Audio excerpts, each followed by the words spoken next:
आणखी काही अपडेट्स आपण आपल्या प्रेक्षकांपर्यंत पोहोचवतोय, ती देखील विमानतळावरची ही दृश्य. अगदी पण जाता जाता विशाल दोन राष्ट्रवादी एकत्र झाल्या, ही फार जमेची बाजू म्हणायला हवी. खरं तर ही दृश्य जर आपण पाहिली तर अकाली एक्झिट महाराष्ट्रानं गमावलेले हे नेते आपण पाहतोय, धुरंधर नेते महाराष्ट्राचे. बरं, 1949 ते 2006च्या कालावधीमध्ये प्रमोद महाजन 57व्या वर्षी अकाली एक्झिट झाली.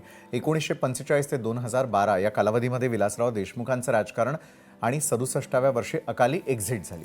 अगदी गोपीनाथ मुंडे देखील 64व्या वर्षी अकाली एक्झिट. गोपीनाथ मुंडे यांचा दिल्लीत रस्ते अपघातात निधन झालं, तर तिथं RR पाटील यांची देखील अशीच अकाली एक्झिट झाली. प्रदीर्घ आजारानं RR पाटील यांनी अखेरचा श्वास घेतला. आणि आज अजित पवार महाराष्ट्राचे उपमुख्यमंत्री आणि सगळ्यांचेच लाडके अजितदादा यांची देखील अशीच अकाली एक्झिट आज महाराष्ट्राला पाहावी लागली.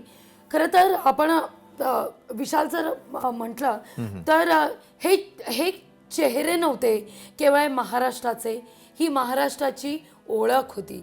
हे महाराष्ट्राचं राजकारण होतं जे आजवर देशाला जगाला दिशा दाखवणारं ठरलेलं आहे. खरोखरच आहे. आणि अकाली एक्झिटचा जर आकड्यांचा फेरा आपण पाहिला, अवघं वय 57 असताना, 60 गाठलेली असताना 66व्या 67व्या वर्षापर्यंत या नेते मंडळींना अक्षरशः राजकारणानं मुकलेलं आहे महाराष्ट्रातून.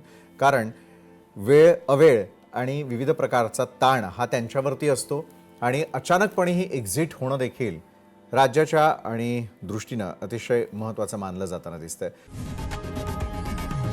लोकशाही मराठी ऐका, पहा, जागरूक रहा.